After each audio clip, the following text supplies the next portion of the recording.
গল্পের নাম প্রেতনির প্রতিশোধ আর শাকিল কবিরাজ। 2 দিন আগের ঘটনা। আমাদের গ্রামটা একেবারে জনবসতি থেকে একটু দূরে। চারপাশে খালি মাঠ, বড় বড় গাছ, আর গ্রামের শেষ মাথায় এক পুরনো ভাঙা বাড়ি। লোকমুখে শোনা যায় ওই বাড়িটায় একসময় এক গরিব মেয়েকে অন্যায়ভাবে হত্যা করা হয়েছিল। সে মেয়েটাই নাকি এখন পেতনি হয়ে ফেরে। গ্রামের মানুষ সেখানে সন্ধ্যের পর আর যেত না। হঠাৎ করেই কারো কারো চোখে দেখা যেত সাদা শাড়ি পরা এক মেয়ে মুখ ঢেকে দাঁড়িয়ে আছে। অনেকে বলতো তার চোখ দুটো আগুনের মতো লাল আর চুল একেবারে হাঁটু পর্যন্ত ঝুলে থাকে। ঘটনা শুরু সেই রাতে আমাদের গ্রামের এক লোকের মেয়ে, নাম লায়লা, হঠাৎ করে অসুস্থ হয়ে পড়ে। মেয়েটা সারাদিন ঠিকঠাক ছিল, কিন্তু রাত নামার পরপরই সে অদ্ভুত আচরণ শুরু করে। কখনো হেসে ওঠে, কখনো কেঁদে ওঠে, আবার হঠাৎ করেই ভিন্ন স্বরে কথা বলতে শুরু করে। আমার সাথে অন্যায় হয়েছে, আমি ছাড়ব না, আমি প্রতিশোধ নেব। পরিবারের সবাই ভয়ে অস্থির হয়ে পড়ে। ডাক্তারকে দেখানো হলো, কিন্তু ডাক্তার বলল সবকিছু স্বাভাবিক। তবুও মেয়েটার অবস্থা যেন দিনে দিনে খারাপ হতে লাগলো। শাকিল কবিরাজের ডাক। অবশেষে লায়লার পরিবার খবর পাঠানো গ্রামের নামকরা কবিরাজ শাকিল ভাইকে। শাকিল কবিরাজ অনেকবার মানুষকে অশুভ শক্তির হাত থেকে মুক্ত করেছে। বলা হয় তার হাতে তাবিজ, কবজ আর কোরআনের দোয়া এমন শক্তিশালী যে কোনো অশুভ শক্তি টিকতে পারে না। শাকিল কবিরাজ রাতেই এসে পৌঁছালো লায়লার বাড়িতে। চারদিকে তখন অন্ধকার, শুধু কেরোসিন বাতির আলো।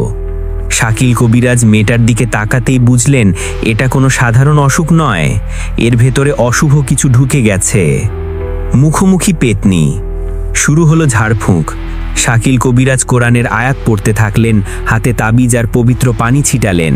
হঠাৎ লায়লার মুখ দিয়ে অন্য এক কণ্ঠ ভেসে উঠল, তুমি পারবে না আমাকে তাড়াতে, আমি এই দেহ ছেড়ে যাব না, আমাকে অন্যায়ভাবে মেরেছিল তাই আমি প্রতিশোধ নেব। শাকিল কবিরাজ শান্ত গলায় বললেন, কে তুমি, কেন এই মেয়ের ক্ষতি করছো? পেতনি উত্তর দিল, আমি সুলতানা, এই গ্রামেই থাকতাম, আমাকে নির্দয়ভাবে কুয়ায় ফেলে মারা হয়েছিল, আমি ন্যায় চাই, প্রতিশোধ চাই। সবার গায়ে কাঁটা দিয়ে উঠল, কারণ গ্রামের বয়স্করা জানতো অনেক বছর আগে সত্যি এক মেয়েকে কুয়ায় ফেলে হত্যা করা হয়েছিল। চরম লড়াই। শাকিল কবিরাজ তাবিজ হাতে নিয়ে আয়াত পড়তে থাকলেন। ঘরের ভেতর বাতাস হঠাৎ ঝড়ের মতো বইতে লাগলো। লায়লার চোখ লাল হয়ে উঠল, গলা থেকে অস্বাভাবিক আওয়াজ বেরোতে লাগলো। শাকিল কবিরাজ সাহস হারালেন না।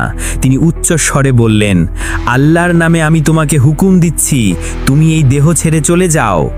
পেতনি ভয়ঙ্কর হাসি দিয়ে উত্তর দিল, আমাকে থামাতে পারবে না তুমি, আমি প্রতিশোধ না নিয়ে যাব না।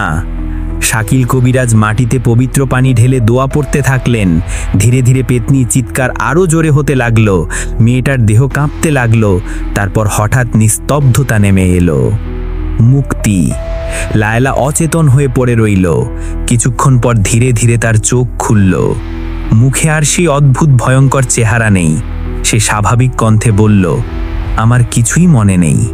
শাকিল কবিরাজ ক্লান্ত গলায় বললেন, আলহামদুলিল্লাহ, আল্লাহর রহমতে মুক্তি পেয়েছে। তবে ওই ভাঙা বাড়ি আর কুয়ার কাছে যেও না, ওখানে আজও তার অস্থির আত্মা ঘুরে বেড়ায়।